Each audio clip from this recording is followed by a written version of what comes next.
की अखंड संध्याकाळ रात्र म्हणजे प्रहराची पण आपल्याला जाणीव होऊ नये असं वाटतं. आता आपला कार्यक्रम आहे, आपला कार्यक्रम पुढे न्यायचा त्यामुळे आता हा संपतोय आणि त्यानंतर आता आपण सगळीकडून गतीमेला पुष्पहार अर्पण करण्यासाठी मी सुधाकर नरावळे यांना मी जास्तीत जास्त आनंद दिलो. सुधाकर नरावळे हे डोंबिवलीचे जुने नामधारक आहेत. साहेबांचा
युगप्रज्वलनाचा कार्यक्रम होणार आहे.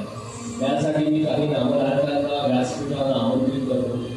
सर्वप्रथम श्री सहदेव कुळे हे चेंबूर शाखेचे ज्येष्ठ अभ्यासक नामधारक आहेत. कदम साहेबांचे त्यांनी कृपया व्यासपीठावर यावं.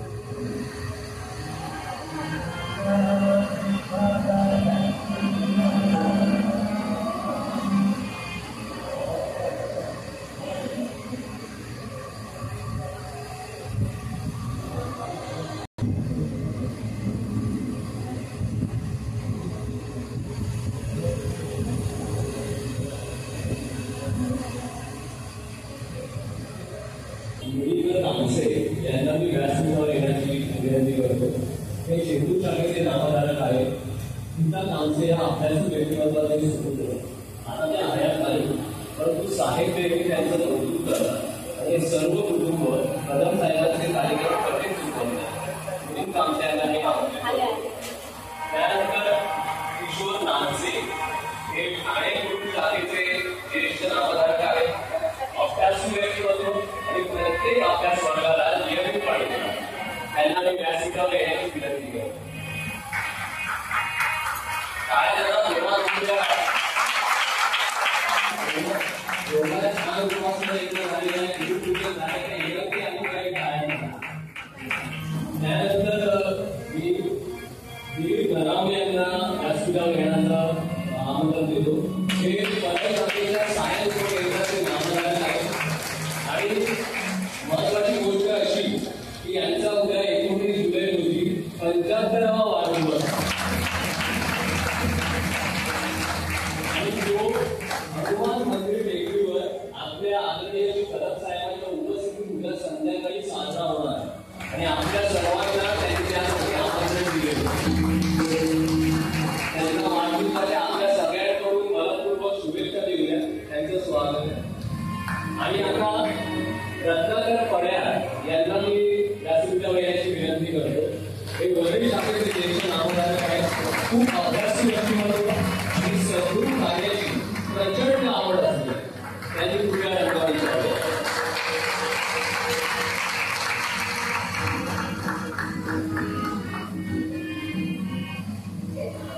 आपल्याला 5 नामधारकांचे असते दीपक रविवार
आणि आता यानंतर सुख संवाद होणार.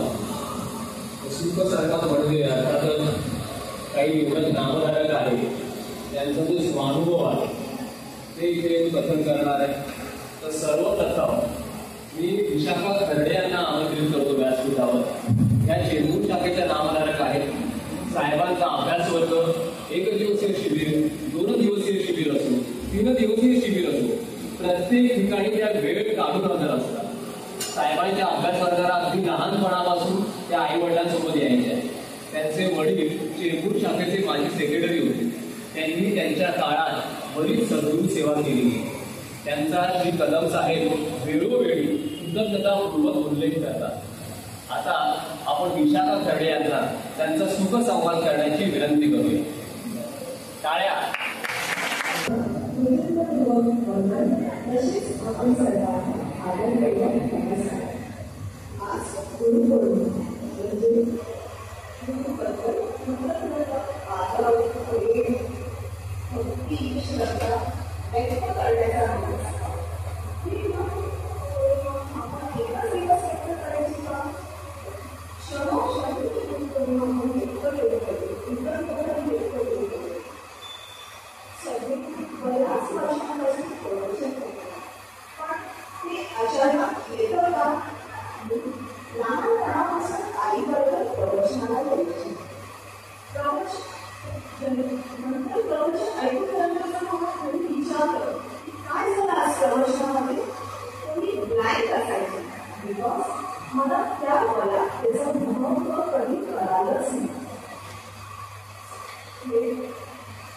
नंतर प्रत्येकाच्या जीवनात टर्निंग पॉईंट होतो. तसा माझ्या जीवनात टर्निंग पॉईंट आहे. तेव्हा मी कोणाचा तरी आधार शोधत होते. मी ऑनलाईन गुरुचा फॉलो केलं, पण मला काही माझ्या प्रॉब्लेम्सवरती सोल्युशन मिळाले. काही कन्सल्टंट असतात जे पर आवर बेसिस आपल्याला चार्ज करतात, पण दॅट वॉज हायली एक्सपेन्सिव्ह. म्हणजे मला मम्मीने सांगितलं की तू काकांना फोन कर. मी काकांना फोन केला. त्यांच्या बिझी शेड्यूलमध्ये त्यांनी मला वर्कशॉपला बोलवलं आणि मी त्यांना माझे सगळे प्रॉब्लेम सांगितले. जे त्यांनी मला सजेस्ट केलं की तू प्रवचन आहे, साधना कर, नामस्मरण कर, प्रार्थना कर. त्या दिवसापासून माझा प्रवास सुरू झाला. कारण की माझ्याकडे काहीच ऑप्शन नव्हता. मी प्रवचन ऐकायला लागली.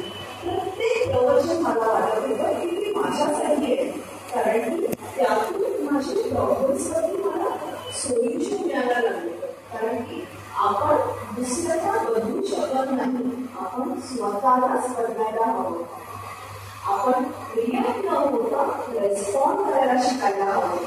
हे सद्गुरूमुळेच आपल्याला करायला. मला नेहमी वाटायचं की माझ्या मनामध्ये जे प्रॉब्लेम्स आहेत किंवा मला जे काही शंका आहे ते सद्गुरूपर्यंत कसं पोहोचतं. पण त्यासाठी प्रवचन ऐकत होते, पण त्यासाठी देणारी सद्गुरूंची खूप गरज असते. कारण की आपण प्रवचन ऐकतो, पण त्यातले काही वर्ड्स किंवा आपल्याला जेव्हा काही समजत नाही तेव्हा मी सद्गुरूंशी कॉन्टॅक्ट करायची आणि त्यातून सद्गुरू मला सांगायचे कसं वागायचं, कसं ना प्रवचन मी काय सांगितलं आहे. नंतर त्यामुळे मी प्रवचन ऐकायला लागली. नंतर मला साधनेची गोडी लागली. 1 डे, 2 डे, 3 डेजची सेशन अटेंड करायला लागली. निर्णय प्रकारची सेशन मॉर्निंगची अटेंड करायला लागली. त्यामुळे मन स्थिर व्हायला लागलं. मनातली नेगेटिव्हिटी, मनातले वाईट विचार कमी होत गेले आणि पॉझिटिव्ह अप्रोच झाला. जे होणार ते चांगलंच होणार आणि जे होतं तेही चांगलंच होणार. त्यामुळे म्हणजे सद्गुरूंवरची श्रद्धा दुसरे दिवस वाढत गेले आणि सद्गुरू म्हणजे जे काका होते ते सद्गुरू झाले. म्हणजे सद्गुरू असं वाटायला की सद्गुरूशिवाय आपली लाईफ नाही. सद्गुरू सतत माझ्या बरोबर आहे. म्हणजे माझ्याशिवाय म्हणजे म्हणतात ना की सद्गुरूशिवाय मी एकही स्टेप पुढे टाकू शकत नाही. नंतर मी टाईम मॅनेजमेंट सद्गुरूंनी 7 जुलैच्या सेशनमध्ये टाईम मॅनेजमेंट सांगितलं की आपल्याकडे 24 आवर्स असतात. 24 आवर्स मधून 68 आवर्स आपण स्लीप म्हणजे आपण स्लीपच जातात. तर त्याला बॅलन्स 16 आवर्स. 16 आवर्स पैकी 4 आवर्स तरी आपण साधना केलीच पाहिजे. आपली प्रगती होण्यासाठी आपल्याला साधना इज मस्ट. तर त्याविषयी मी नंतर म्हणजे मॉर्निंगच साधना करायची. पण दिवसभरात सद्गुरूचं स्मरण असायचं, पण थोडी तशी साधना होत नव्हती. नंतर मी आपण कसं कॉर्पोरेट वर्ल्डमध्ये दिवसभर स्क्रीनवरती बसतो, म्हणजे लॅपटॉपची स्क्रीन केली आणि आपण ब्रेकसाठी किंवा आपल्याला जेव्हा असं वाटतं की फ्रेश होण्यासाठी आपण एक 45 आवर्सनंतर मोबाईल बघत असतो, म्हणजे 10-15 मिनिटसाठी. ते मी चेंज करून श्वासाकडे लक्ष द्यायला लागली. वर्तमानातली प्रार्थना बोलायला लागली. संध्याची चेहरे डोळ्यासमोर होते. त्यामुळे मनातील जी इच्छा होते मग पूर्ण होत गेलं. म्हणजे मला वाटत होतं की it's like a miracle. But that was everything because of सद्गुरू. शुभ प्रारंभ शुभ निर्मितीचं सद्गुरूंनी एका प्रवचनात सांगितलं.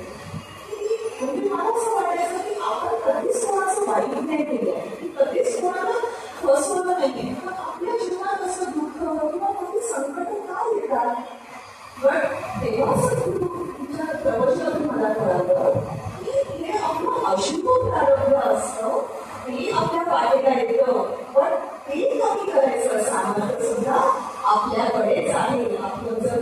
धर्म असेल, सद्गुरू संगत असेल, लोकांना आनंद देत असू, यामुळे आपलं अशुभ प्रारंभ कमी होऊन शुभ नियतीकडेच आपली वाटचाल होते.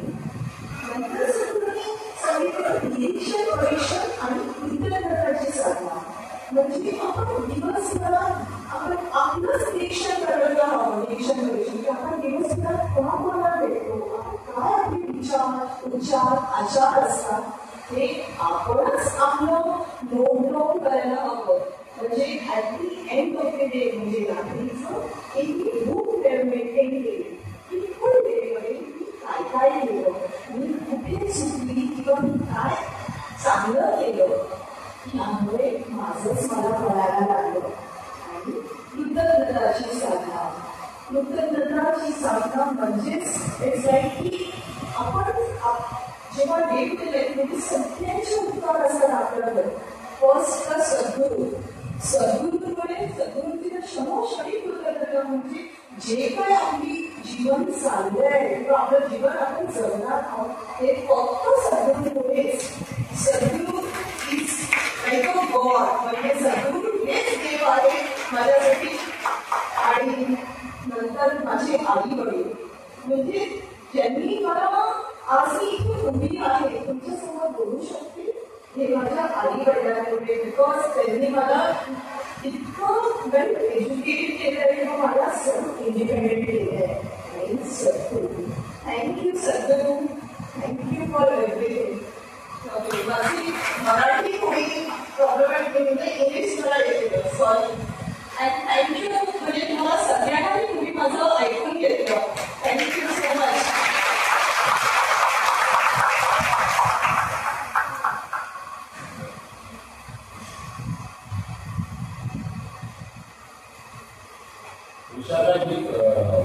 आपल्या भावनांना भाषेचं बंधन नसतं.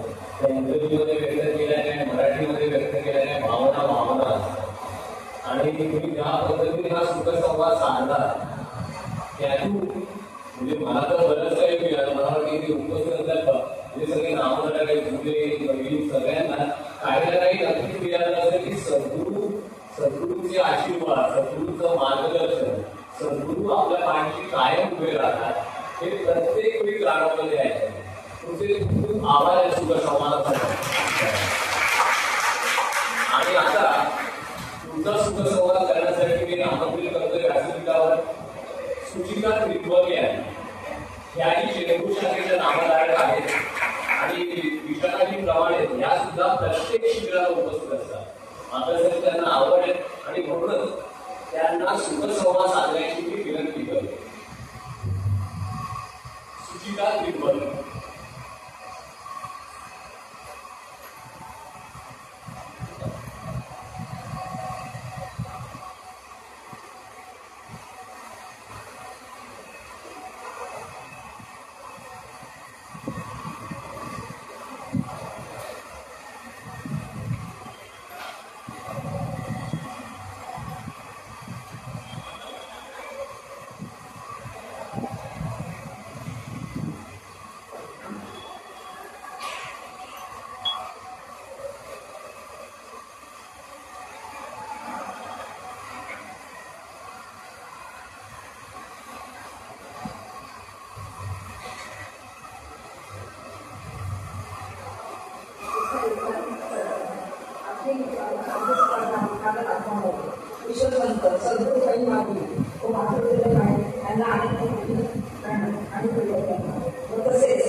त्यामुळे आदरणीय साहेब हे आपल्याला सतत प्रबोधनात समजून सांगत असतात, शिकवत असतात.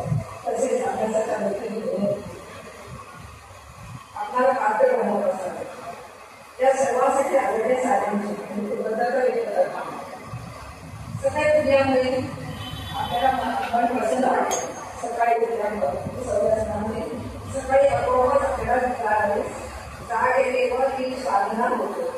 मन निवांत होतो, विचार कमी होतो, विचारावर कंट्रोल होतो आणि आपल्या मनामध्ये सगळं जे विचार येतात ते आपण विचारांना पाहू शकतो आणि शरीरामध्ये व्हायब्रेशन येणार होता.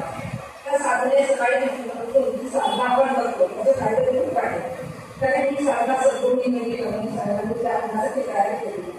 त्याचे खूप आपल्याला उपकार आहे, कारण हे साधने आनंद म्हणजे खूपच पाहिजे. तर मी सर्वांना सांगते की सकाळी ही साधनेला सगळं उपस्थित राहते. तुम्ही अगदी खूप खूप कृतज्ञता आणि सकाळला हे सद्गुरूचे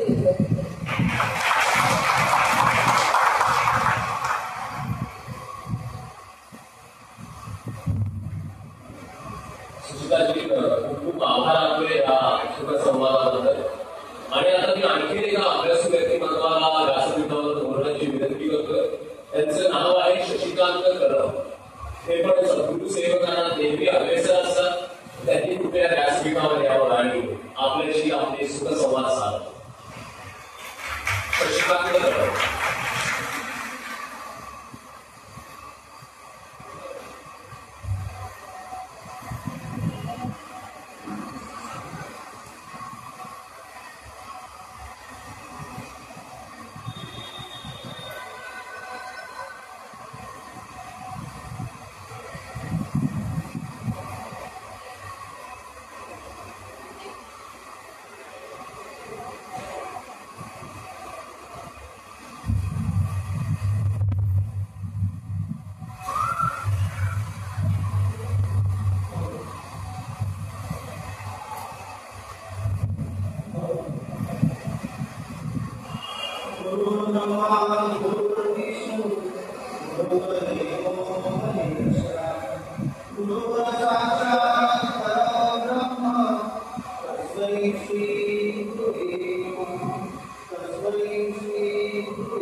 सुखाचा संवाद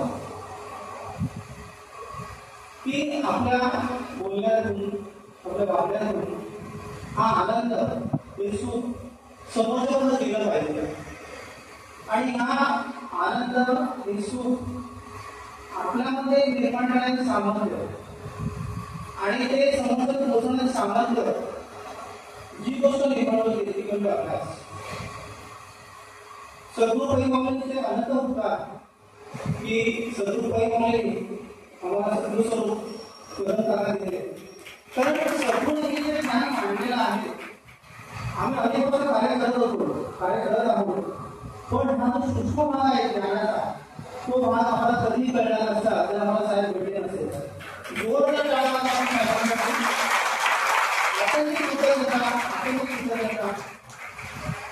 की सद्गुरूंच्या आपल्या शिष्याला आपल्या भक्ताला पुढे घेऊन जाण्यासाठी जो मार्ग आवश्यक आहे तो मार्ग कशा पद्धतीने घेत आहे, कशा पद्धतीने व्यवस्था निर्माण करत आहे ती व्यवस्था सद्गुरू माऊलीने आमच्याकडे निर्माण केली. म्हणजे अनंत उपकार की काय म्हणजे हे हा पाहिजे जीवन पुढा असे म्हणतात की आपण कापडाचे जोडे जरी करून घातले तरी आपण उपकार आपण विसरू शकत नाही. कारण जसं आई जसा माऊली आपल्या मुलाचं भलं व्हावं, कल्याण व्हावं, त्याचं भरण पोषण चांगलं व्हावं आणि त्यांना चांगलं जे प्रोटीन्स म्हणा किंवा जे चांगलं उपयुक्त आहे त्या शरीरासाठी ते सगळं निर्माण करून तो स्वयंपाक तयार करून ताट पुरामध्ये ठेवतं इव्हन ते भरवतं. म्हणजे हा जे बरोबर आई आहे मुलाला तसं साहेबांनी आपल्याला प्लॅटफॉर्म होती म्हणजे त्या ताटामध्ये असे मार्ग आहे की सहज त्या ज्ञानामध्ये जायचं असे विविध मार्ग म्हणजे विविध जे व्यंजने असतात त्यामध्ये ती माऊली निर्माण केली आहे. म्हणजे किती सहज बघा. मला सांगा तुमच्याकडे साधन आहे एक हातोच्या एक साधन आवाज आला पाहिजे काय जेवण आहे नंतर श्वासस्मरण नंतर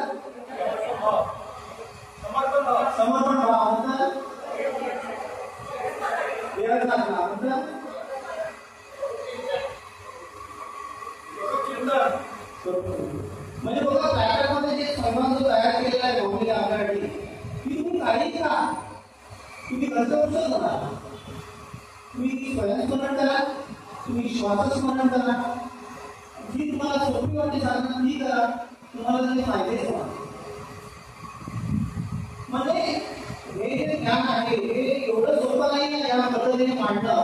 म्हणजे किती सखोल चिंतन, किती सखोल अभ्यास आणि किती त्या ज्ञानाचा किती साठा आहे की संतांनी निर्माण केलं, सद्गुरूने त्याला जे ज्ञान दिलं त्याचं कितीतरी सखोल अभ्यास केला आणि एकदम अतिशय सोप्या पद्धतीने.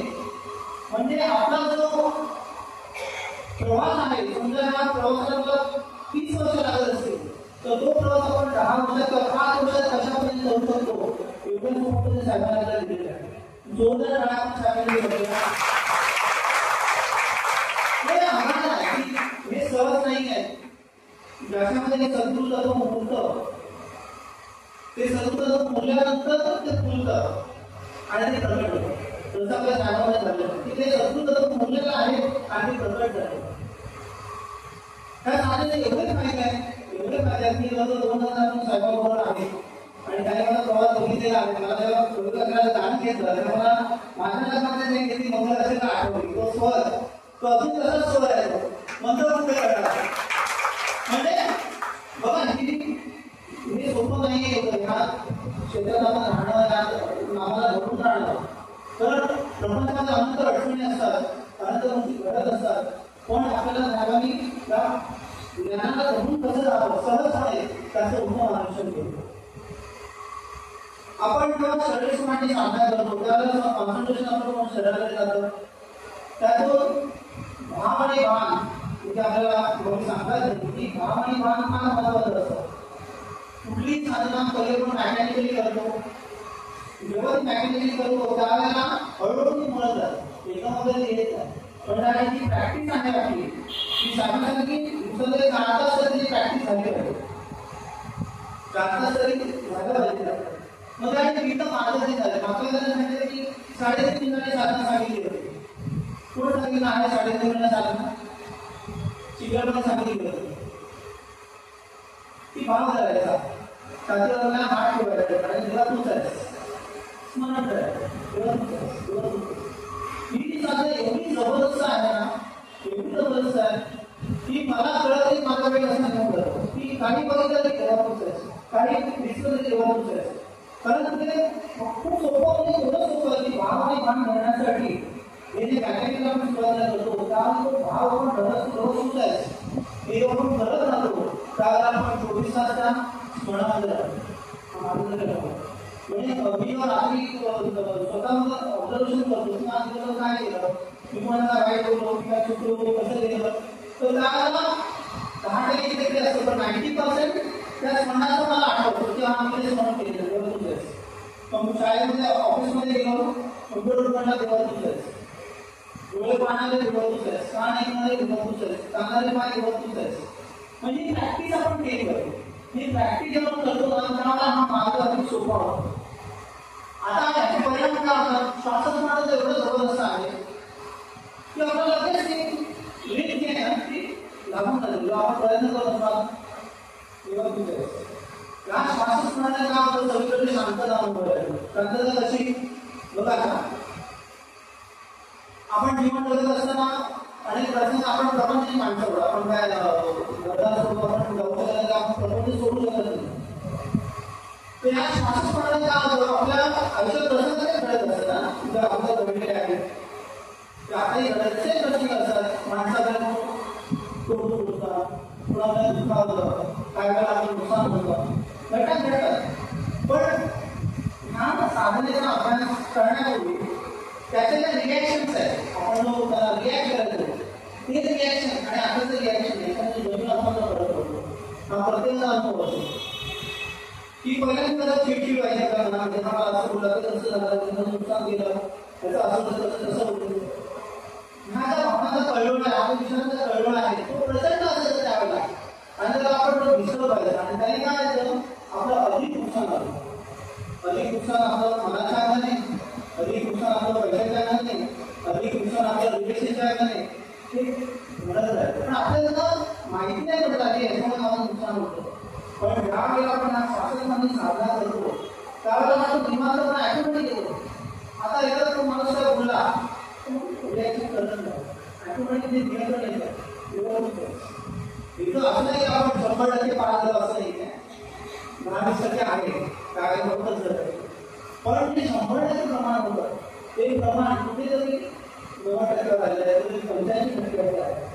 हा जो प्रवास आहे ना बघा, तुम्ही सांगितलं की 12 वर्ष तप करावं लागतं, 2-3 तप आपल्याला प्रवासाने द्यावे लागतात तेव्हा आपल्याला ते मिळतं. आणि मला जे आठवतं मला की साहेबांवर आहे 12-23 वर्ष झाले म्हणजे अजूनही त्या प्रवासमध्ये काय आहे म्हणजे एवढं काही करावं लागतं. आणि साहेबांनी एवढं सोपं केलं की तुमचा हा प्रवास जो 12 वर्षाचा तो 5 वर्षावरती 3 वर्षाची सहज होती. आणि मनाची ती स्थिरता आहे ना, ती एवढी स्थिरता येते की आपण आता लेट म्हणून राहू द्यायचं, सोडत नाही ना, काय करायचं. हा जो भाव निर्माण होतो आपल्यामध्ये, हा प्रचंड जबरदस्त भाव लक्षात घ्या. कारण आपल्या संसारामध्ये आपण जीवन जगताना ज्या रिॲक्शन आपण देतो त्या रिॲक्शनचा जो खेळ आहे ना, ते खेळायला कुठेतरी आपण प्रतिबंध करतो. एखाद्या आपल्याला वाईट रिॲक्शन दिली तर आपण त्याला परत वाईट रिॲक्शन देण्याचा प्रयत्न करतो ना, परत ती रिॲक्शन त्याची परत म्हणजे काही वेळा होऊ शकते. पण हा ऍक्शन रिॲक्शनचा खेळ आहे. आपण जर आपल्या बाबतीत थांबवतो लक्षात खूप महत्वाचं ऍक्शन रिॲक्शनचा खेळ जेव्हा आपण आपल्या बाबतीत थांबवतो त्यावेळेला ज्या रिॲक्शन असतात त्या हळूहळू कन्वर्ट करायला लागतात. कन्वर्ट म्हणजे कशा की आपलं सगळं चांगलं दिसायला लागतं, माणसं चांगली दिसतात, परिस्थिती चांगली दिसते, गणिती परिस्थिती वाईट असली तर तो म्हणून वाईट असतात कधी आपल्याला दिसायला लागतं. हा जो रिॲक्शनचा जो खेळ आहे तो कन्वर्ट होतो. आणि हा रिॲक्शनचा खेळ कन्वर्ट रिॲक्शन आपली ती ऍक्शन रिॲक्शन कन्वर्ट होतं. जिथे आपण निगेटिव्ह विचार करतो पॉझिटिव्हनेस येतो आपल्या या विचारांमध्ये, हा मोठा बदल श्वास म्हणून चालू खूप ठीक आहे. म्हणजे जेव्हा मी आयुष्यामध्ये स्वतःकडे बघतो आणि त्या डोळ्यातून त्या वस्तूंचा पाहण्याचा प्रयत्न करतो त्याला माझा अंगावर शांत निर्माण होतो, त्या व्हायब्रेशन जनरेट होतं. हे अनुभवाला स्वतःच घ्यायचं असतं. सतत चांगला बोलता काय सांगतात एखाद्या क्वेश्चन करा, आता मला मोठ्या वेळ नको श्वासांना करतो प्रयत्न चालू, पण चालता बोलता जर आपण करून अनुभवाचा खूप आहे. हा साधण्याने आपल्याला लाईफ आपण जे जीवन जगतो लाईफ त्या लाईफ जीवनामध्ये लाईफ अनुभव येतो. आणि आता तर मला सगळीकडे चांगलं दिसतं, ऑफिसमध्ये म्हणा, बाहेर म्हणा, कुठे म्हणा, म्हणजे एवढं निवांत आयुष्य चालतं ना आपलं की कसंही दिसून आपल्याला येत नाही. काय निवांत होतं, काहीच मिळालं नाही, काम छान झालं, भाव चांगले होते, अवकुटुंब चांगलं होतं, आपल्या शेजारी जे कधी झाले ते आपल्याला चांगले वागले, आपल्या रवीसरी व्यवस्था म्हणजे मिसेससाठी मुलगा आहे एवढं सगळ्यांचं वातावरण निर्माण होतं ना की वेगळ्याच पद्धतीचं वातावरण क्रिएट होतं. हा प्रतिमाने अनुभव घ्या, कारण हे कसं आहे प्रॅक्टिकल करणं आवश्यक आहे. प्रॅक्टिकली जेव्हा आपण करू ना तेव्हा हे अनुभव येणार आहे. नुसतं आपण आलं बसणं आणि प्रॅक्टिकल काही नाही थोडं काय, पण प्रॅक्टिकली करण्याचा जेव्हा आपण प्रयत्न करू ना तेव्हा हे बदल आपल्याला जाणून लागतो. आणि लक्षात जेव्हा ही एक्सपर्टीज जी आहे साहेबांनी मिळवलेली आहे या क्षेत्रामध्ये की कन्वर्जन ऑफ माइंड, मनाचं कन्वर्जन, मनाचं परिवर्तन करण्याचं प्रचंड सामर्थ्य त्या या छोट्या साधनाने साहेबांना दिल्यात ना, त्याच्यामध्ये प्रचंड सामर्थ्य आहे. करून पहा आपल्याला करण्याचा अनुभव असणारच तो. तर गेले अनेक वर्ष आपण हा अभ्यासाचा या साधनेचा अभ्यास आपण करत आहोत. ते परत मला महत्वाचं तर लेट हो जेव्हा आपण म्हणतो जाऊ दे आपण निर्माण करतो. सद्गुरू माऊलीला स्मरणेमध्ये कसे सांगितले की काय स्मार्ट वेगळं आणि काय स्मरणामध्ये होतं. आता सुरुवातीच्या काळामध्ये माझ्याकडे काही घटना घडले ना चुकीच्या घटना स्मरणाच्या आले असं मेंटल डिस्टर्बन्स क्रिएट होतं. आणि जेव्हा सद्गुरूंना ही घटना सुरुवातीला काही वर्ष नवीन जीवनाला खूप भेट लागले तर स्वतः चांगले असायचे, चांगलं राहायचं आणि मग हळूहळू काय होतं माणूस जसा जवळ येतो तसं आपल्याला ते दोष दिसायला लागतो, अनुभव झालं. आणि मग हळूहळू काय घटना आपण मध्ये समोर उतरतो. तर माझ्या मते हे साधन करण्याच्या अगोदर नाही नंतर आपल्या समोर इतर लोकांच्या समोर चांगली चांगले आहे आपले काय होऊ शकत नाही. व्यक्ती ही ईश्वरी शक्ती मग इथे हा लेटचा जो कार्यक्रम आहे ना तो मला उपयोगी पडला की जाऊ काय घडलेला सोडून द्यायचा आणि परत त्या व्यक्तीशी नव्याने संबंध आपण जोडायचा. हे सगळं प्रॅक्टिकली करत करत मला हे जमायला लागलं. अजून पूर्ण जमलं असं नाही जमायला. आणि त्या ठिकाणी साहेबांनी केलेल्या साधना आहेत ना त्या प्रचंड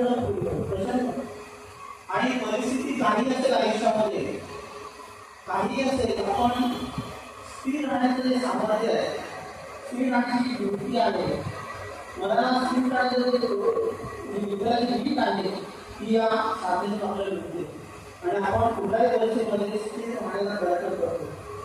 शेवटी हा माणूस आहोत आपण संत नाही आहोत संसारामध्ये राहण्याबद्दल खूपच राहणार पण तिथे साहेबांना आलो की तेवढं दिलं ना आपल्याला की प्रॅक्टिस करून आपल्याला घडतं आणि हा सगळ्यांच्या आयुष्यामध्ये घडव ही साधना साहेबांना आपल्याला दिलेली आहे ती प्रचंड प्रेमाने प्रचंड आवडीने आपण करत तेव्हा हे माझा जो आज अनुभव आहे तो प्रत्येका ठिकाणी सांगतो एवढी प्रचंड आपल्या साधनेमध्ये आहे. आपण घरून त्याला लाभ घ्यावा साहेबांना किती आपल्याला दिले आहे जसं जमेल जसं मी प्रॅक्टिकली गाणी केला तर लवकरच मला त्याचा अनुभव आणि मार्गदर्शन लक्षात येईल आणि जमेल तसं केलं तरी म्हणजे कायदेच आहेत असं काही नाही पण आपण हे करावं सगळ्यांनी आणि सदृशाने प्रार्थनामध्ये कुटुंबामध्ये साहेबांचं पण आम्हाला तुम्ही रत्न अमूल्य असं रत्न दिलात आणि हे मार्गदर्शन तुम्ही कंटिन्यू दिलात त्यांच्या माध्यमातून अत्यंत कृतज्ञता करतो. साहेबांची कृतज्ञता मयूरची कृतज्ञता मयूर यांचा पूर्ण सपोर्ट साहेबांना असतो प्रत्येक कार्यक्रमामध्ये प्रत्येक वेळेला ते बरोबर असतात आणि आईची माया आम्हाला सुद्धा देत असतात साहेबांच्या बरोबर राहून मी अत्यंत कृतज्ञ असतो आणि तेच सांगतो जय सद्गुरू जय सद्गुरू.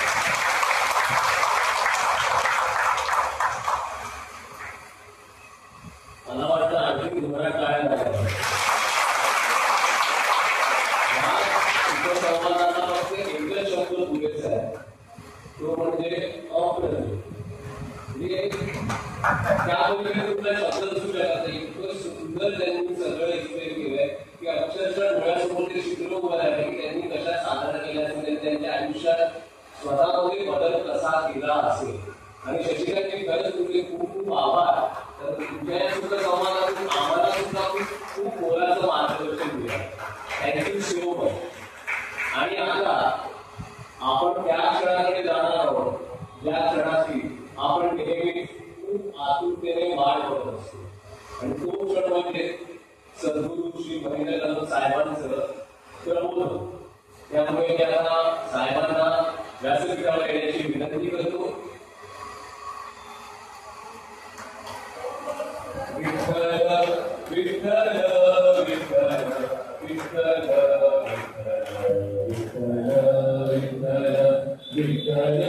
विठ्ठल विठ्ठल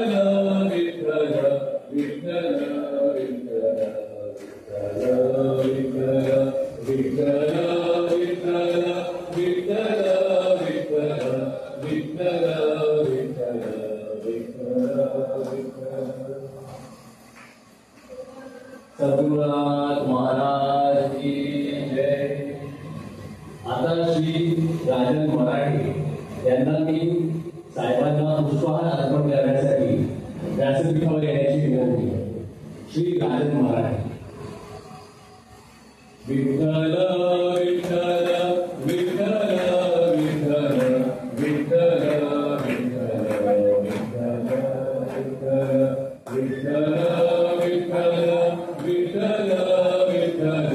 विठ्ठल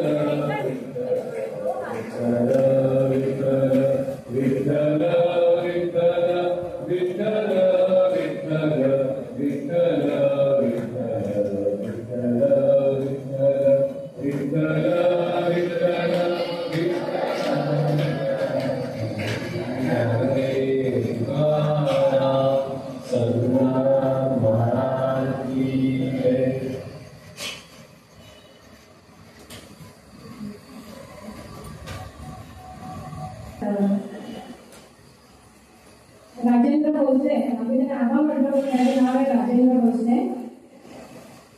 गायकवाड घ्या तुम्ही पण गायकवाड घ्या बारामतीवरून आले आमचे गायकवाड भाऊ आणि आम्हा आहे